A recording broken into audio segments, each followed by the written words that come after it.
ಪ್ರಸನ್ನ ಯತ್ನಾಳ್ ಹಿಂದೂಗಳ ಹುಲಿಯಲ್ಲ ಇಲ್ಲಿ ಉಪಚುನಾವಣೆ ಸೋಲಿಗೆ ಇವರೇ ಕಾರಣ. ತಕ್ಷಣ ಉಚ್ಚಾಟನೆ ಮಾಡಿ ರೇಣುಕಾಚಾರ್ಯ ಪಟ್ಟೆಡೆದಿದ್ದಾರೆ. ಬಿವೈವಿ ಬಣದ ಮುಖಂಡರಿಂದ ಯತ್ನಾಳ್ ವಿರುದ್ಧ ಕಿಡಿಕಾರ್ತಿದ್ದಾರೆ. ಕಾಂಗ್ರೆಸ್ನಿಂದ ಸುಪಾರಿ ಪಡೆದಿರುವ ಯತ್ನಾಳ್ ಬಿಜೆಪಿ ಕಟ್ಟಿ ಬೆಳೆಸಿ ಅಧಿಕಾರಕ್ಕೆ ತಂದಿದ್ದು ಯಡಿಯೂರಪ್ಪ ಪಾದದ ಧೂಳಿಗೂ ಕೂಡ ಇವರು ಸಮ ಇಲ್ಲ. ಮಾಜಿ ಸಚಿವ ಎಂಪಿ ರೇಣುಕಾಚಾರ್ಯ ಈ ಹೇಳಿಕೆಯನ್ನು ಕೊಟ್ಟಿದ್ದಾರೆ.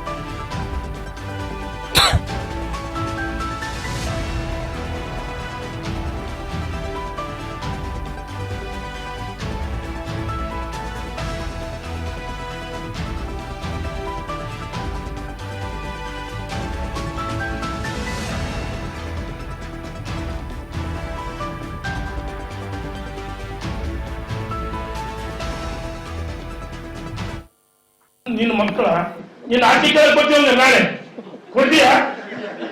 ನೀನ್ ಆರ್ಟಿಕಲ್ ಕೊಡ್ತೀವಿ ನಿನ್ ಮನೆ ಮುಂದೆ ಹೇಳ್ತೀವಿ. ಅವ್ರದೊಂದು ಭ್ರಷ್ಟಾಚಾರ ನನಗೆ ಗೊತ್ತಿದೆ. ಇವತ್ತು ಮಾಡೋದಲ್ಲ ಹೆಂಗಿಂಗ್ ಆಯ್ತು ಏನ್ ಮಾಡ್ಕೊಂಡು ಗೊತ್ತಿ ಹೇಳ್ತೀನಿ. ನಾವು ಇದಾದ್ರೆ ನೀವ್ಯಾರಪ್ಪ ನಮ್ಮ ವಿರುದ್ಧ ಮಾತಾಡೋರು? ಅಯೋಗ್ಯರ ಜನ ತೀರ್ಮಾನ ಮಾಡಿದ್ರೆ ನೀವು ಅಯೋಗ್ಯರು. ಈ ರಾಜ್ಯದ ಜನ ಕಾರ್ಯಕರ್ತರು ಮುಖಂಡರು ಎಲ್ಲರಿಗೂ ಕರೆ ಮಾಡಿರ್ತಾರೆ. ಅಂತ ಅಯೋಗ್ಯರು ಹೊರಗಡೆ ಹಾಕಿರಿ ಅಂತ ಹೇಳ್ತಾರೆ. ಪಕ್ಷದಿಂದ ಇಡೀ ರಾಜ್ಯದ ಕಾರ್ಯಕರ್ತರು ಮುಖಂಡರು ಧ್ವನಿಯಾಗಿ ನಾವು ಹೋರಾಟ ಮಾಡ್ತಾ ಇದೀವಿ.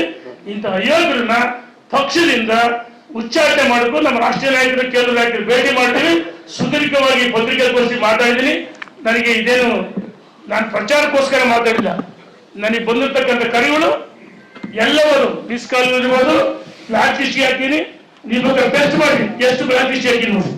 ಕರೆಗಳು ಬಂದ್ರೆ ಆದ್ರೆ ಈ ಕರೆಗಳು ಬ್ಲಾಕ್ ಇವರೇ ಸ್ಟೇಟಸ್ ಹಾಕಿಸಿ ಈ ರೀತಿ ನಮಗೆ ಕುಂದಾಪುರ ಕರೆ ಮಾಡ್ತಾ ಸತ್ಯ ಇದು. ಈ ನಿನ್ನೆ ದಿವಸ ಗಣೇಶನ ದರ್ಶನ ಮಾಡಿ ಇವತ್ತು ಆದಿಶಕ್ತಿ ತಾಯಿ ಚಾಮುಂಡಿ ದರ್ಶನ ಮಾಡಿದ್ವಿ. ನಮಗೆ ಬ್ಲಾಕ್ ಮೇಲ್ ಮಾಡ್ತಾರೆ, ಗುಂಡಾಗಿರಿ ಮಾಡ್ತಾರೆ.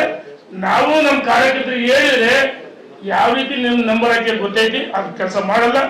ನಿನ್ನ ಹೊಲಸು ಬಾಗಿ ಇನ್ನು ಮುಂದೆ ಅದು ಸರಿ ಮಾಡ್ಕೆ ಅಂತ ಹೇಳ್ತೀನಿ. ಎಚ್ಚರಿಕೆ ಕೊಡ್ತೀನಿ. ಧನ್ಯವಾದಗಳು. ನಿನ್ನ ಮಕ್ಕಳ ನೀನ್ ಆರ್ಟಿಕಲ್ ಕೊಡ್ತೀವಿ ನಾಳೆ ಕೊಡ್ತೀಯಾ?